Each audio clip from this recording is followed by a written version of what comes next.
말씀을 봉독합니다. 마가복음 9장 33절에서 37절까지입니다.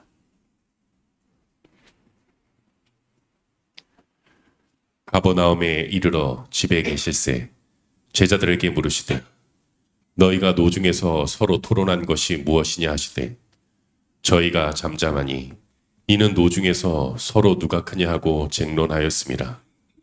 예수께서 앉으사 12 제자를 불러 이르시되 아무든지 첫째가 되고자 하면 무사람의 끝이 되며 무사람을 섬기는 자가 되어야 하리라 하시고 어린아이 하나를 데려다가 그들 가운데에 세우시고 안으시며 제자들에게 이르시되 누구든지 내 이름으로 이런 어린아이 하나를 영접하면 곧 나를 영접하며 누구든지 나를 영접하면 나를 영접함이 아니요 나를 보내신 이를 영접함이니라.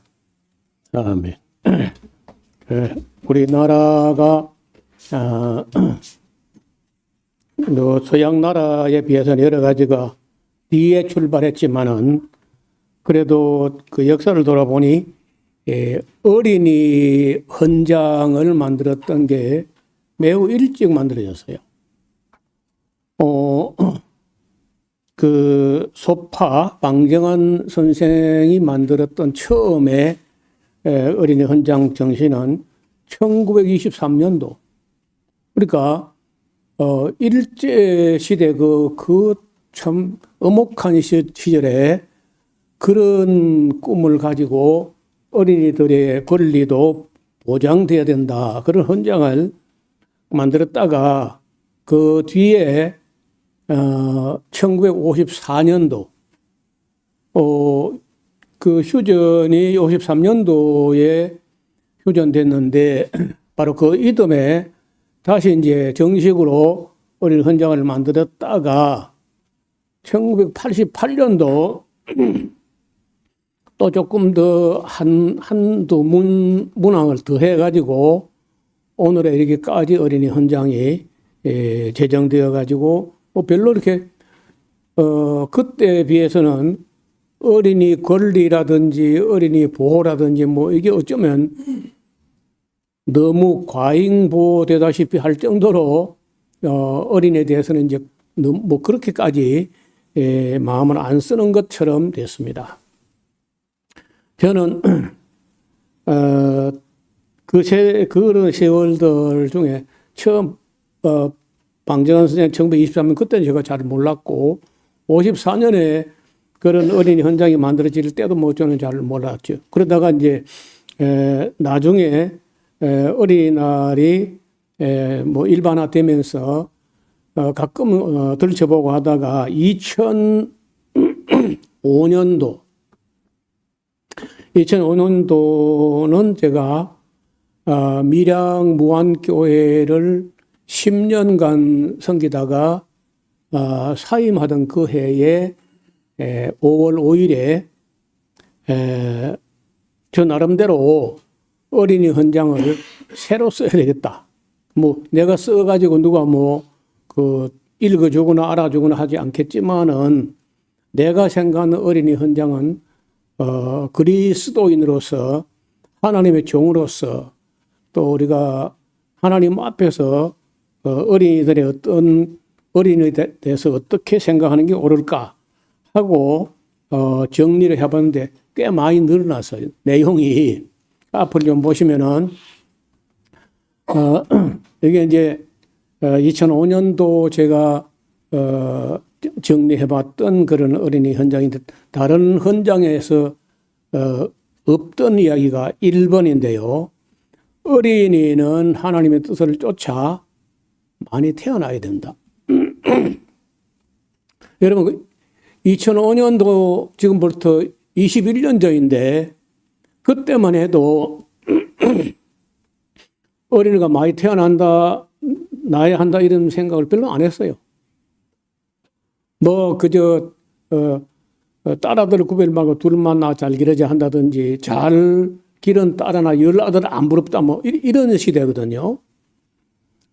그런데 저는 그 이전부터 초지일관 저는 다산론자고 조혼론자고 아이들이 많이 태어나야 된다. 뭐 옛날에 어른들이 아이가 태어날 때 제 먹을 걸 가지고 태어난다. 뭐 이런 말도 우리가 어릴 때 듣고 컸어요. 그것이 뭐 그 딱 다 맞는 말은 아니지만은 우리나라보다도 인구가 급증하는 것, 다시 말해 그걸 인구 폭발이라고 하는데 인구가 급증하는 것을 굉장히 두려워했던 사람들이 있어요. 여기 누구냐면 중국 사람들이. 여러분 아시는 대로 중국이 지금 14억 안팎이라고 하는데 그렇지 잘 모르겠어요. 이게 진짜 14억 되는 건지.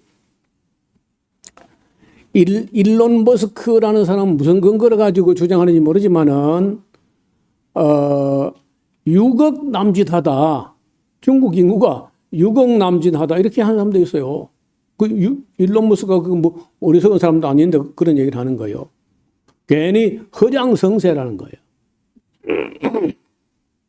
그 다음에 인도가 14억이 넘어서 중국을 앞질렀다고 하는데 그것도 뭐 파악이나 제대로 되는지 그것도 알 수 없어요. 하여간 대체적으로 이제 중국과 인도가 인구가 많다고 하는데 1980년도 1980년도면 지금부터 46년 전이다. 아이고. 우리가 귀에 익어서 80년대 하지 벌써 40몇 년 전인데 그때 그 숭젠 중국 사람 중에 숭젠이라고 하는 우리가 한자로 쓰면 송건입니다. 송건이라고 쓰는데 중국 사람들은 숭젠이라고 읽어요. 이 사람은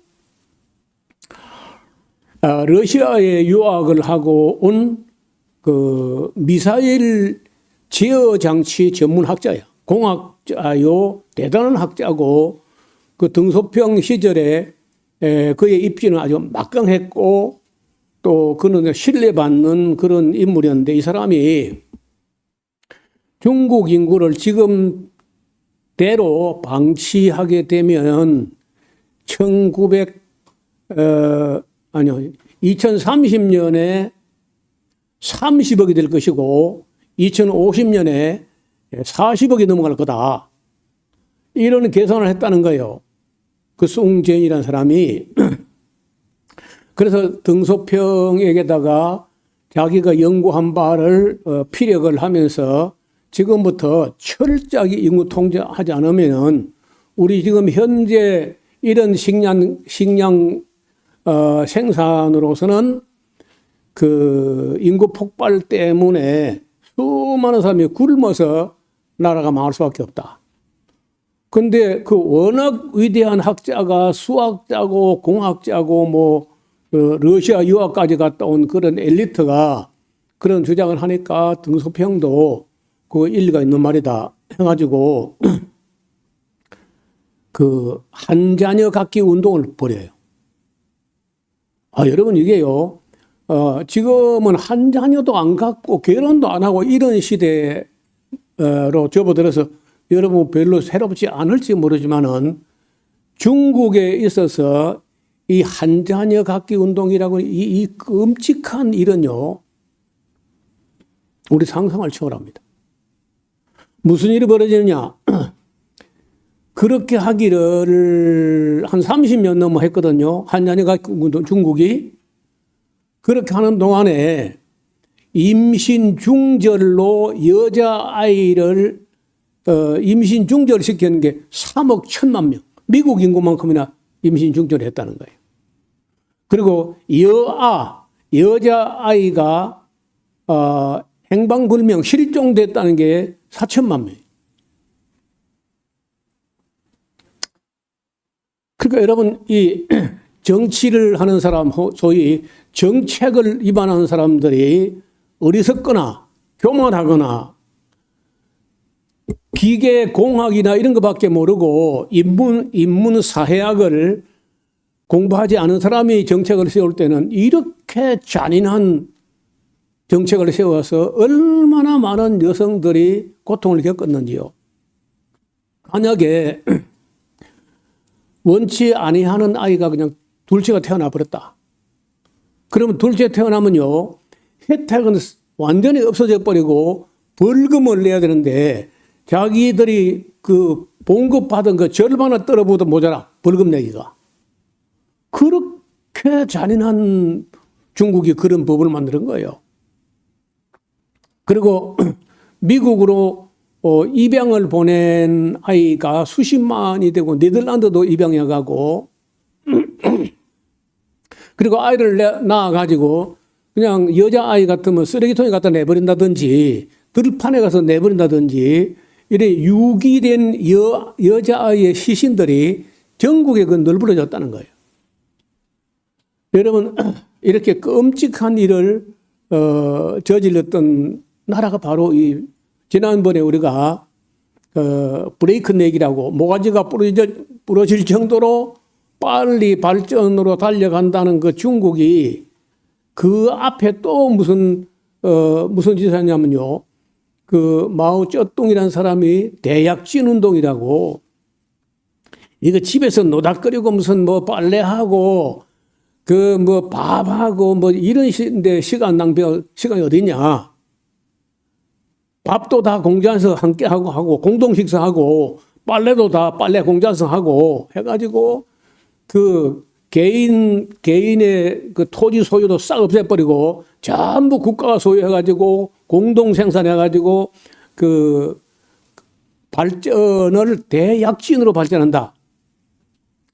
그러니까 그 무지막지한 정책을 통해 가지고 최소입니다. 최소 3천만 명이 굶어 죽었어요.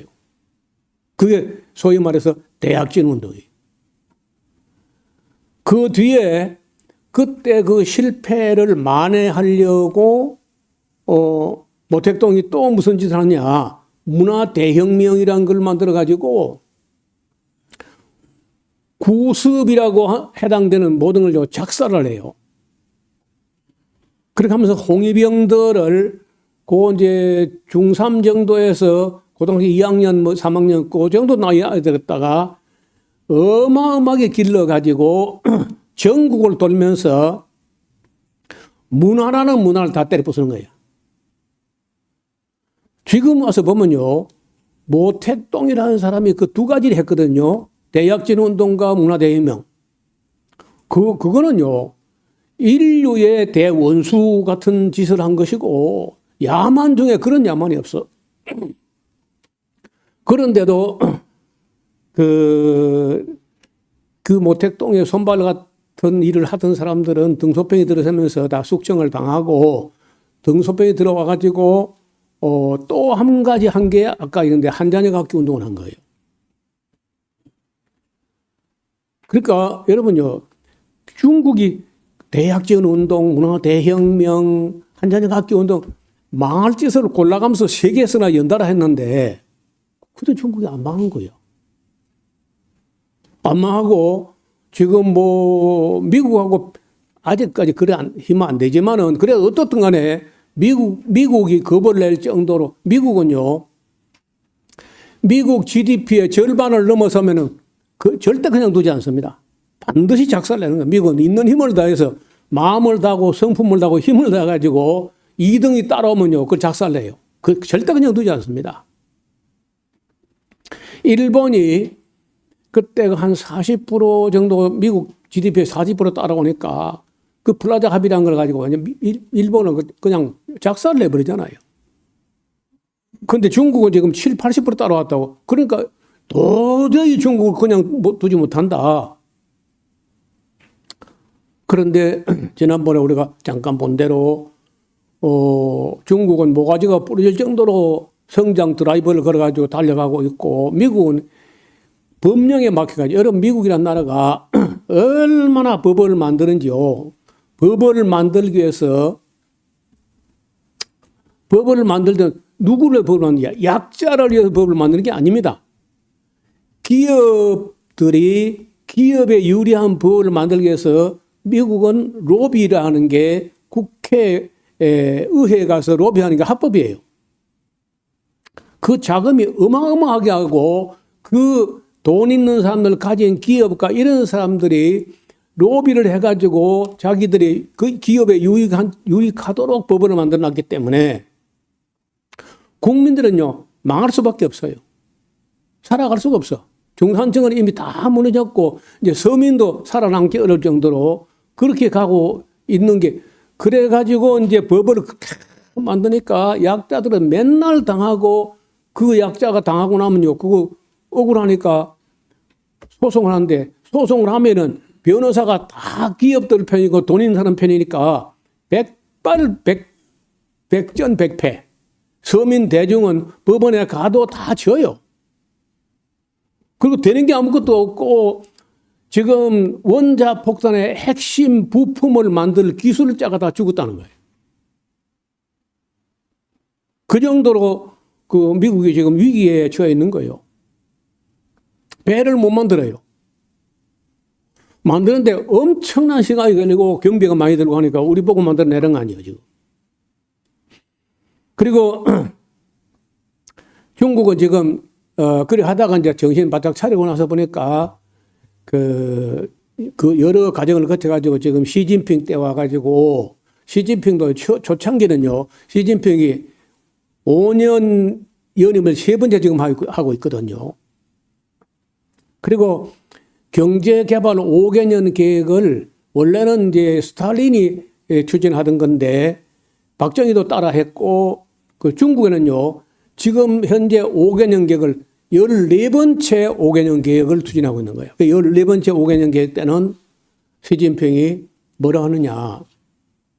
현에는 남녀 평등이다. 남자가 출세하면 여자가 출세할 필요가 있다. 그러면서 다 나와서 사회활동을 하고 뭐 이런 식으로 처음 5년간 하다가 두 번째 5년에는요. 그 말이 흐지부지 되다가 세 번째 5년 지금 세 번째 3기 시진핑에는요. 완전히 어조가 바뀌었어요. 여성들은 가정을 돌아가라. 그 원점으로 돌아가는 원점으로. 가정을 돌아가서 자녀를 낳고 가정을 편안하게 하고 그게 지금 시진핑이 정책이 바꿔진 거예요. 거의 원점으로 그러니까 공산주의자들은 뭐 대통령부터 쭉 해가지고 등소평에 왔는데 와서 보니까 원점으로 돌아가요. 그래서요. 그 중국 글자 중에 법이라고 하는 법률하는 법자를 보면요. 삼수는 원래 물이거든. 물수. 삼수에다가 갈 것자를 써놨어요.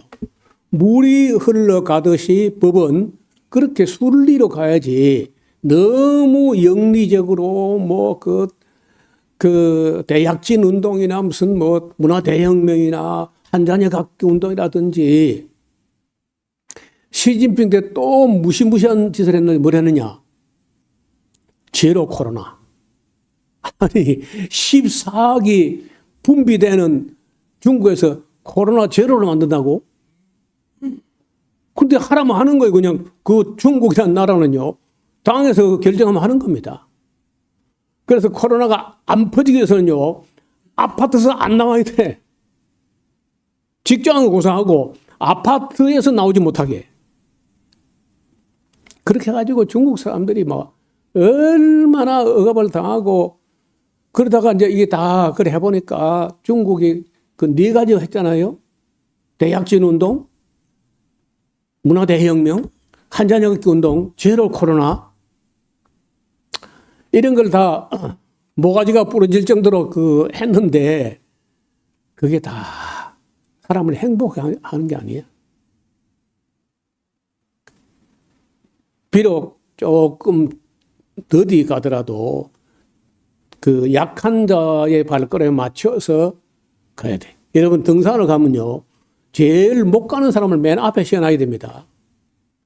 잘 가는 사람이 앞에서 가 달라버리면 뒤에 사람 자꾸 쳐다보면 실종됩니다. 실종. 그래서 서양에서는 경제 성장이라고 한다 할지라도 연간 GDP 성장이 3%가 되면요.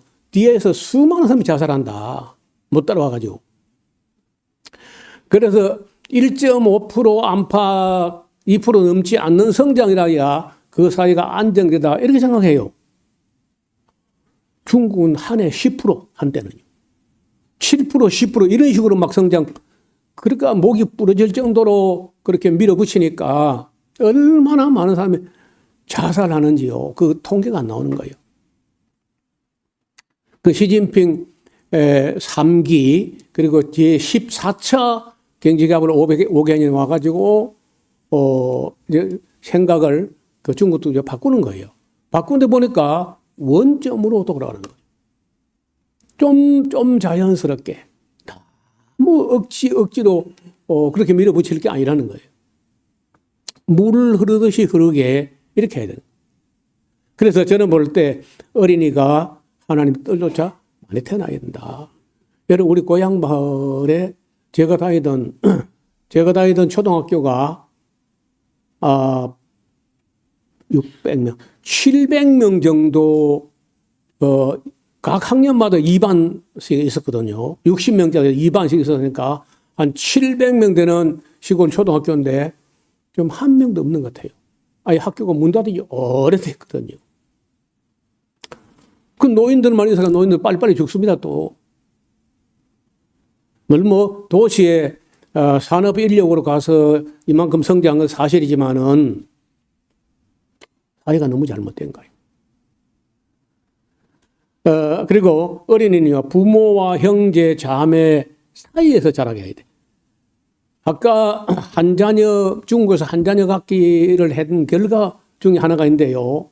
소황제 현상이라고. 이건 무슨 말이에요? 한자녀, 여자는 별로 없고, 남자아이만 태어나.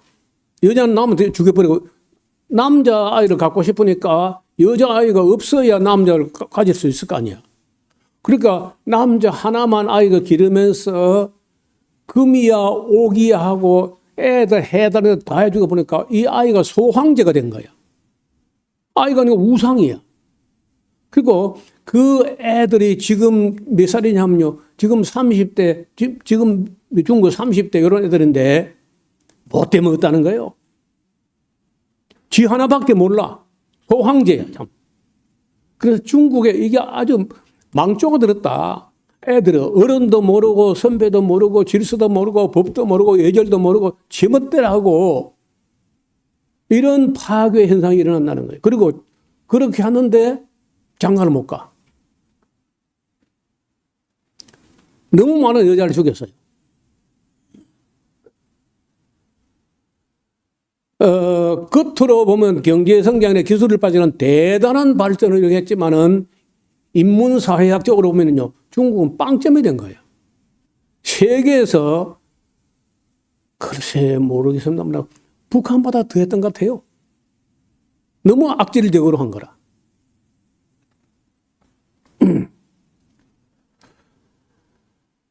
그러니까 부모가 있고 형제가 있고 자매가 있고 이런 데서 아이가 자라야 돼요. 여러분 며칠 전에 소문이 안 나서 우리 집에 경사가 있었어요. 경사가 뭐냐? 거위 중에 한 마리가 장애인이 있어요. 한쪽 다리가 쩔뚝거리면서 항상 콩을 심으면 다녀. 쩔뚝, 꼭 콩 심는처럼 쩔뚝. 그런데 그게 구분소리 선사를 지킨다고. 멀쩡한 암놈은 쑥것들 4명하고 놀러 다니라고 알도 안 낳고. 그런데 이 장애를 가진 이게 알을 품고 한 달 넘어 걸리거든요. 먹지도 않고 금식하고 그러면서 우리도 모르는 사이에 그 부화가 됐는데 부화가 돼가 2마리는 죽고 2마리가 살아남아 있어요. 근데 어느 날 자고 나서 보니까 한 마리가 없어진 거예요. 그러면 차라리 2마리 다 없어지든지 젠장. 지금 이제 혼자 어떻게 사나 지금 그 새끼가. 그래서 막 내가 걱정되고 집사람도 걱정하고 저건 혼자 지고 저 외로워서 떠나 하는데요. 자고 나서 하룻밤을 지냈어. 가서 그 또 행여나 하고 가보니까 어디서 삑삑 소리가 나는 거야. 그 언덕 밑에 하수구 저 깊은 곳에 그 소리가 나는 거예요. 그래 짝대기를 집어넣고 어떻게 해가지고 살리는데 제가 그걸 구원하고 나니까 얘를 갖다가 고독에서 내가 구원했다. 이 혼자 얼마나 외롭게 클 텐데 그걸 갖다 살려내 가지고 같이 나란히 넣어주고 나니까요. 내가 다리 뻗고 잠을 잤다니까. 여러분 형도 없고 아우도 없고 언니도 없고 동생도 없고 혼자 큰다. 이거 얼마나 기가 막힌 일입니까 이게. 제발.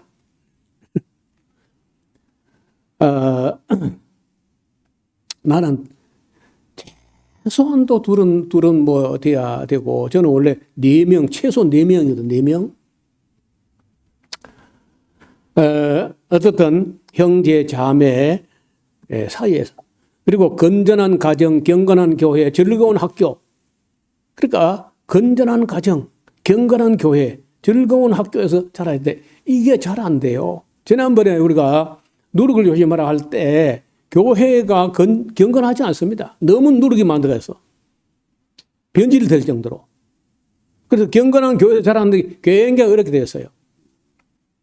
그 다음에 우리는 목사와 교사와 의사, 목사 영을, 교사 정신을, 의사는 몸을 그 케어하는 데서 자라게 해야 돼. 어린이는 중생과 성장과 성화가 될 수 있도록 도와줘야 돼. 어린이가 성부, 성자, 성령 하나님을 알고 믿도록 가르쳐야 돼. 어린이가 성경과 역사와 과학을 배우게 해야 됩니다. 어린이는 체능과 지능과 예능을 다 고루고루 길러줘야 돼. 어린이는 도덕과 예절과 절제를 배우게 해야 돼. 어린이는 믿음과 소망과 사랑을 배우게 해야 된다. 어린이는 권리와 의무를 그리고 책임을 배우게 해야 돼. 어린 생명과 사명과 계명을 배우게 해야 돼. 어린이가 분별력과 판단력과 결단력을 길러줘야 돼. 어린이의 생명과 인격과 개성은 존중돼야 된다. 어린이는 강인한 체력과 건전한 정신과 거룩한 품성으로 자라게 도와줘야 된다. 어린이는 진위, 선악, 미추를 분별하도록 훈련시켜야 된다. 어린이는 바른 역사관, 세계관, 가치관을 길러줘야 한다. 어린이는 초목, 오곡과 백과, 풀이 있고 나무가 있고 백과를 보면서 자라야 돼. 맨날 시멘트, 콘크리트, 아스팔트, 아파트, 데파트. 근데 애들 그러면 안 돼요. 그 아이가 어디 가야 되냐? 에스라우스 여기. 방목리 인데 가야 돼. 서울서 애들 그거 될 일이 아니라고. 여러분, 제가 여기서 살면서 도시에 여러 가지 내가 누리지 못하는 게 많아요. 그렇지만은 그래도 일단 3월과 4월과 5월에 에스라우스 근처에서 순차적으로 피어나는 꽃을 한번 생각해봐. 제가 날마다 나가볼 때마다 또 오늘은 또 다른 꽃, 오늘은 또 다른 꽃, 또 3개월, 3월과 4월, 5월에 그렇게 순차적으로 꽃이 피는데 그걸 도시 사람들이 볼 리가 있나 그게? 그 다음에 6월 돼봐. 6월과 7월과 8월과 9월과 10월에는요. 그 꽃이 떨어진 후에 열매가 자라는 걸 보고 열매가 익어가고 열매를 먹고 나누고 하는 즐거움, 어디서 도시에서 그걸 상상이 날 수 있어요. 그리고 11월, 12월은요, 쉴 수 있어 또. 조금 여유를 가지고 쉬고 1월, 2월에 나무, 전정도 하고 전지도 하고 조금 이렇게 걸음도 하고 하면은 1년 중에서 10달 동안의 즐거움이 계속 지루하지 않게 무료하지 않게 즐길 수 있는 게 있다는 거예요. 저는 도시에 아파트에 가서 조금 살아봤거든. 1년. 그게 감옥이죠. 마산의 그 해변가에 어시장 근방에서 아파트에 살아봤는데 1년 살아봤는데 창문 옆에 비린내가 얼마나 올라오는지 고기 비린내 그거. 그리고 얼마나 물이 나쁜지요. 머리를 물에 감으면요. 손이 쩍쩍 들어붙어요. 머리에. 얼마나 물이 나쁜지.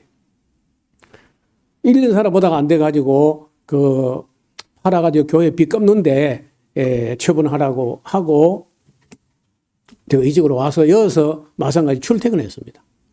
또 내가 그 아파트 생활에 1년을 해본 게 거의 다인데 나는 그 감옥이지 그 사람 사는 곳이 아니라. 효목과 오곡과 백과를 보면서 살아야 돼. 어린이가 필요하는 모든 것은 공급되어야 한다. 어린이는 모든 위험에서 우선적으로 보호되어야 한다. 어린이가 잘못할 때는 성실히 초달하고 징계해야 된다. 어린이는 모든 유해 물질과 유해 환경으로부터 보호받아야 한다. 어린이는 가정과 교회와 민족의 희망이요 보물이다. 어린이는 가정과 교회가 나라에 주시는 하나님의 선물이고 하나님의 계획이 안에 들어있어요. 여러분 베토벤이라는 선물, 모차르트라는 선물, 슈베르트라는 선물 속에 얼마나 아름다운 음악이 들어있었어요. 하나님의 선물이죠. 나는 이 청소년 저 안에 아직도 안 끌어봤잖아요. 저 안에 뭐가 나올까? 여러분요, 저같이 핫하는 사람도 하나님께서 우리 사회에, 우리 동네에, 우리 교회에 내려진 선물이, 그거 끌어보니까요, 성경이 창세기부터 계시록이 다 흘러나와. 하나님의 선물이잖아요. 그걸 사람이라는 그릇에 담아 보내는 거예요. 그걸 안 받겠다고 아기를 안 놓고 결혼도 안 하고 애를 안 낳겠다. 그 하나님의 선물, 하나님의 복을 걷어차는 거죠.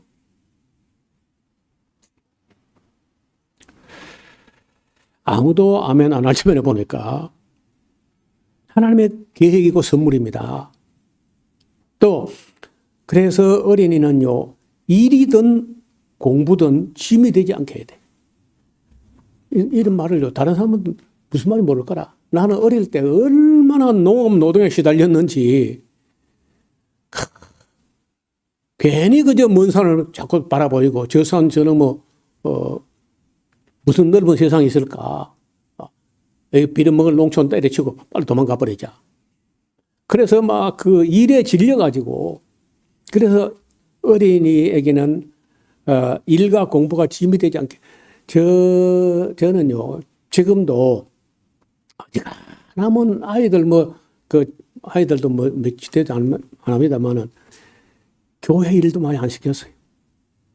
교회 일이라도 청소년들 이렇게 시켜서 했는데 일부러 내가 일에 너무 질려가지고 노는 것. 우리 아이들 제가 기르면서요. 공부하는 것도 야 잘하. 공부하란 말을 한 번도 내 평생에 내 꿈에 혹시 실수는 몰라도 내 정신으로는 아이들 보고 공부를 안 해봤습니다. 야 너 잘하. 그리고 놀아라. 저는요, 밤만 되면요, 동네 아들 온 골목을 떠들고 놀러 가는데 나는 가만히 있지 않다고, 젠장. 아버지 하니까 나는 도망 못 가고, 그거 부돌려가지고, 1시간, 2시간, 3시간씩 이렇게 가만히 있지 않으면요, 좀 있어서 죽겠는 거라. 그래서, 공부든지 노동이든지 어린아이에게 짐이 되지 않아요. 2005년도 밀양목원교회에서 어린이 휴일에 이 헌장을 만들어 드렸습니다. 그래서 여기 오늘 본문에 보면은 예수님께서 가버나움으로 다시 돌아오시는데 길에서 제자들이 12우리가 뭐라고 자꾸 이제 수근수근하고 예수님 안 물어봐도 알지. 예? 그런데 일부러 물었어요. 너희가 노중에서 서로 토론하는 것이 무엇이냐? 저희가 부끄러우니까 잠잠하니 이는 노중에서 서로 누가 크냐 하고 도토리 키재기를 했다는 거라 또. 12제자 거기서 근데 크기는 거기서 거기지 누가 크긴 누가 커요. 똑같이. 예수께서 앉아서 12제자를 불러 이르시되 아무든지 말이야 첫째가 되고자 하면은 뭇사람이 끝이 돼야 돼. 뭇사람을 섬기는 자가 되어야 하는 거야 하시고 어린아이 하나를 데리고 오다가 그들 가운데 세우시고 안으시며 제자들에게 이르시되 누구든지 내 이름으로 이런 어린아이 하나를 영접하면 곧 나를 영접하는 것이요. 누구든지 나를 영접하면 나를 영접함이 아니라 나를 보내신 이를 영접하는 것이다. 그래서 어린아이들을 영접도 하고 영접을 넘어서 대접도 하고 우리 어른들이요 어린아이를 섬기는 입장에 있어야 돼. 우리가 어린아이는 다른 동물들은요 낳기만 하면 그냥 지 알아서 커. 자라나 거북은요 엄마 얼굴도 몰라. 100%다. 알만 나누고 도망가 버리니까 엄마가. 그래서 사람은 그렇게 살아남지를 못해요. 내가 아이 기르는 그 집사람이 하는 걸 봤는데 대충 계산해 보니까요.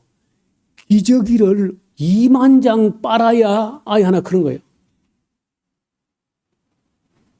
그때 우리 세탁기도 없었어. 쫙 손으로 쪼물럭 그 기저귀 빨고 또 그까 요리하고 또. 그 우리 어머니 때는요. 우리 집사람이야 애기 셋밖에 안 길렀지만 우리 어머니는 7명을 길렀거든요. 그중에 하나는 이제 일찍 죽었고 6명이 컸는데 여러분 제가 자꾸 길어지니까 다 정리하고 우리가 얼마나 좋은 세상에 사는가 한번 얼마나 아이 기르기 좋은 세상인가 한번 정리를 해보겠습니다. 제가 한번 돌아봤어요. 여러분 시대적으로 인류 역사상 우리는요 최고의 환경에서 살아가고 있습니다. 이보다 더 좋은 환경은 지금까지 없었어.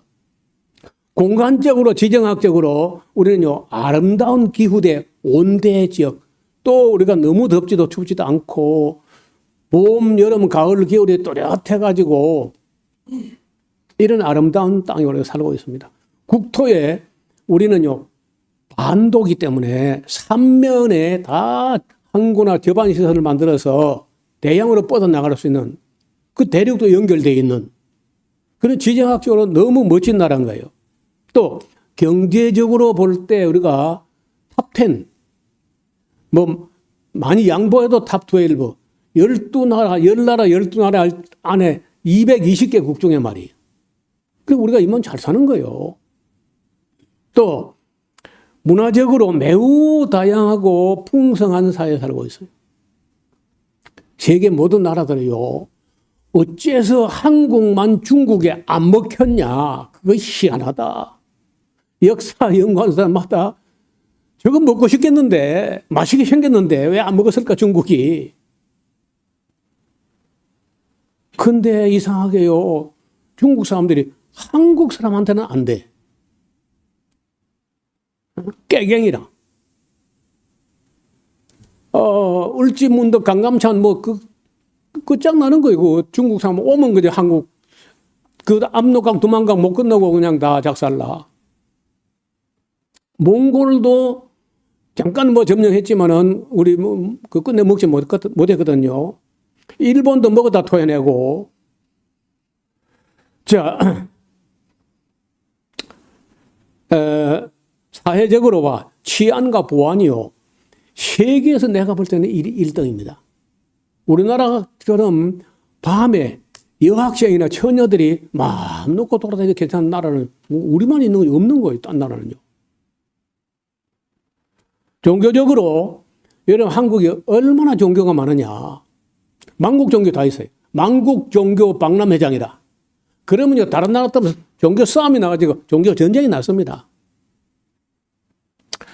그런데 우리나라는 희한하게 교회도 가짜고 불교도 가짜고 다 가짜인지 안 싸워 또.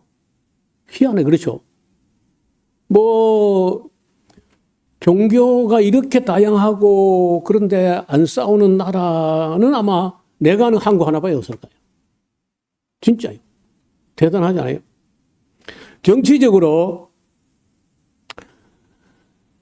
여러분 대통령을 이렇게 잘못하면 마구 감옥 보내고 끌어내리고 뭐 탄핵하고 그 민주 의식이 우리나라만 나라가 별로 없어요. 외국인들 보고 탐복한다는 거예요. 근데 피 한 방울 안 흘리고 그렇게 하거든요.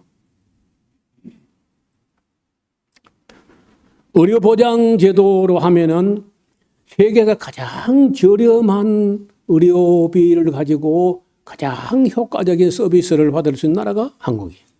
어떤 나라도 이렇게 안 돼요. 여러분 예를 들어서 영국이나 독일이나 뭐 이런 데 가면은 아예 의료비가 제로입니다. 제로. 모든 의료가 공짜예요. 단 문제가 있어. 돈을 하나도 안 내니까 의료 장비나 시설이 한치도 발전 안 해요. 돈은 안 내는데 실력도 그래. 근데 우리는 돈 조금 내기는 내지만은 크게 부담이 안 될 정도고 대신 의료 장비는요, 세계적인 수준이거든. 그리고 빨라. 내가 내 평생 안과를 처음 갔는데 처음 가니까 예약도 안 하고 막 간 거야. 근데 우리는 서양은 예약 안 되면 안 되거든요. 근데 우리나라 사람은 융통성 있게 해가지고 예약되나 안 되나 그냥 다 가서 앉아 있으면요 다 불러줍니다. 그것도 대단한 융통성이야.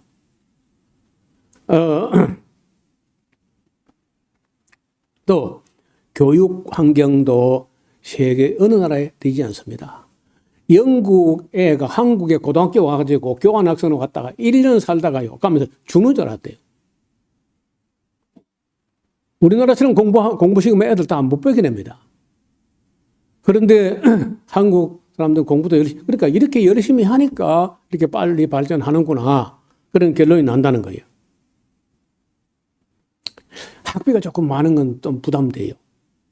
학비가 미국하고 우리 한국은 학비가 조금 많아요. 미국은 더 많고. 그래서 저는 생각할 때 우리 교회에서 자라나는 아이는 네 자식 내 자식 할 것이 다 우리 자식이다 하고 교회 안에서 자라나는 신앙 좋은 사람들은요 교회가 인물을 길러야 돼요. 장학금을 갖다가 좀 낮게 책정을 해가지고 학비 때문에 학업을 포기하지 않아. 저는요 죄송합니다. 제가 공부하겠다고 우겼으면요 내가 고등학교 못 갈 정도 그렇게 가난한 건 아니었어요. 우리 동네에서 우리가 제일 부자가 30마직인데 30마직이면 그 당시 부자입니다. 근데 아버지 어머니가 6남매를 결혼시켜서 신접 살림 내고 그걸 걱정해가지고 아끼고 하는 걸 보고 내가 고등학교 가겠다 우기지 못하고 내가 기술을 배우고 있다 하고 내가 목소리를 배우러 갔거든요. 어떻든 여유가 있으면 뭐 공부하러 갔겠죠. 그래서 내가 학비 때문에 어떻든 공부를 중도에 포기했다가 새로 나중에 예수를 믿고 신학을 하려고 하보니까 고등학교 졸업증 없으면 안 되는 거예요. 여러분요 29살에 고등학교를 갔습니다. 19살이면 고등학교 졸업한 날이야. 19살이면 고등학교 졸업하는데 29살에 고등학교 입학을 했으니 딱 딴 사람보다 친구들 13년을 늦게 가는 거예요. 그래서 나는 우리 교회에 자라나는 아이들이 학비가 없어가지고 대학을 못 가거나 그렇지 않았으면 좋겠다. 우리 새해 예산 세울 때 좀 세워가지고 대학 가는 우리 교회에서 자란 사람들은 다 경건하게 잘 컸으니까 주님의 일꾼 될 걸로 보고 좀 자금을 책정했으면 좋겠어요.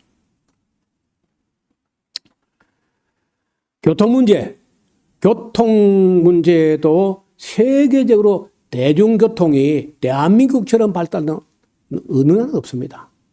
일본이 많이 발달되는데 택시비가 너무 턱도 비싸요. 근데 한국은 아주 싸. 그리고 대중교통의 시간을 얼마나 잘 지키느냐. 만약에 전철, 지하철 이런 게요, 10초가 틀리게 되면요, 시스템 점검에 들어갑니다. 이런 나라는 하늘 아래 한국밖에 없어요. 정확하게 움직인다는 거예요. 그리고 나는 아직 그걸 못 해봤는데, 티켓 하나 하면요, 지하철, 버스, 택시 다 환승이 돼요, 환승이. 그런 거 나는 못 누려봤어. 정보와 사회, 통신사회 환경 세계적인 수준이죠. 인터넷이 이렇게 빠르고 어지간하면 무선 인터넷도 공짜고 막 이렇게 나오잖아요. 이런 나라 지하철에서 와이파이가 막 터진다는 거예요. 그다음에 기술적인 부분에서도 라면부터 항공기까지 LNG선까지 다 만들어. 초코파이부터 전투기까지 다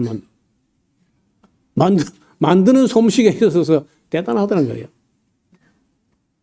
그리고 물이 좋아 일단. 여러분 우리 이 산청에 있는 여기 상수도 이게 뭐 단성에서 한 차례 걸러가지고 오는데 프랑스의 에비앙 생수보다 우리가 수질이 더 좋다는 거예요.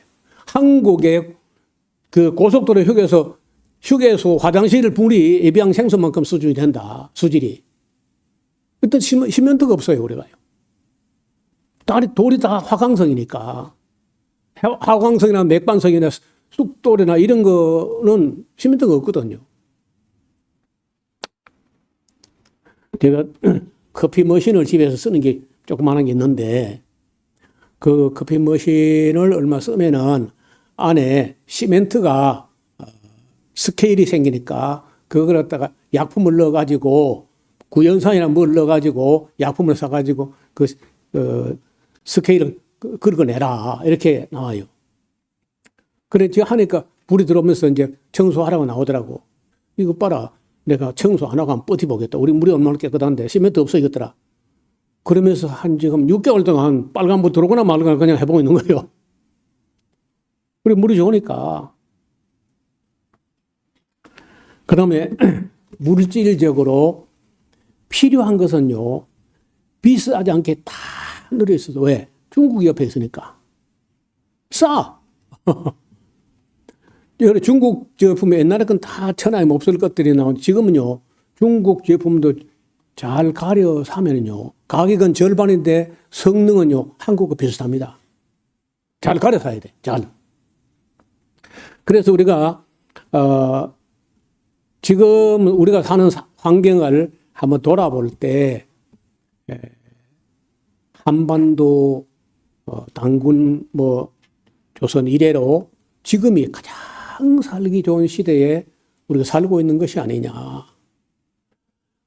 다행히 제가 그런 시대를 그래도 다 누려봤다는 데서 감사드리고 또 이렇게 좋은 환경에서 아이 기르는 거 힘들고 부담된다 하지 아이 안 낳고 그래 하지 말고 아이를 영접도 하지만은요 아이를 낳아야 영접할 거 아니에요. 그래 여러분 자녀들이나 가정이나 이런 데서 좀 이 사회 인식을 좀 달리 해야 돼요. 그래서 자녀가 많은 게 정말 힘들어도 다른 것보다는 낫잖아요. 그리고 가치가 있어.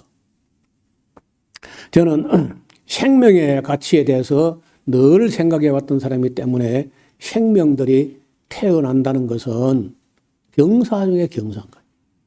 하다못해 우리 집에서 거의 새끼 2마리 태어나도 경사인데 여러분 그 해산 고통이라는 게 얼마나 고통스러워도 아이가 태어나면 세상에 사람 난 기쁨을 내서 고통을 다 잊어버린다는 거 아니에요.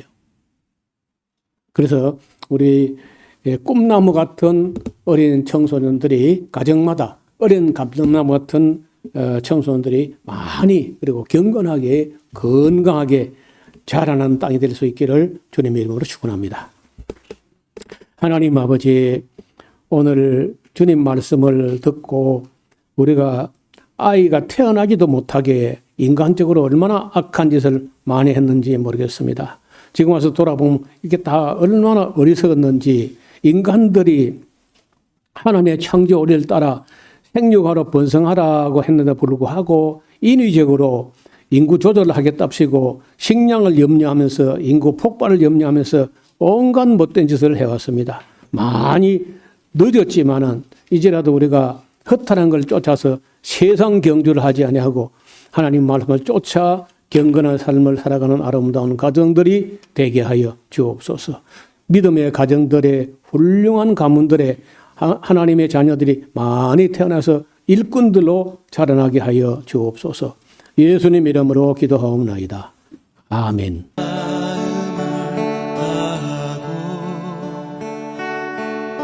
성품을 다하고 힘을 다하여서 여호와를 사랑하라. 내게 준 계명을 마음에 새기고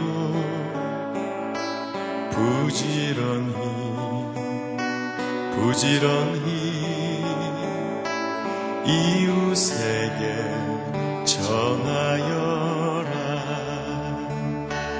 그러면 내가 짓지 않은 큰 집을 주리라.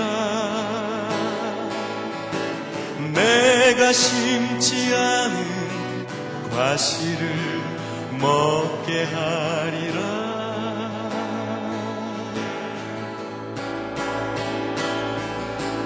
그러나 한 가지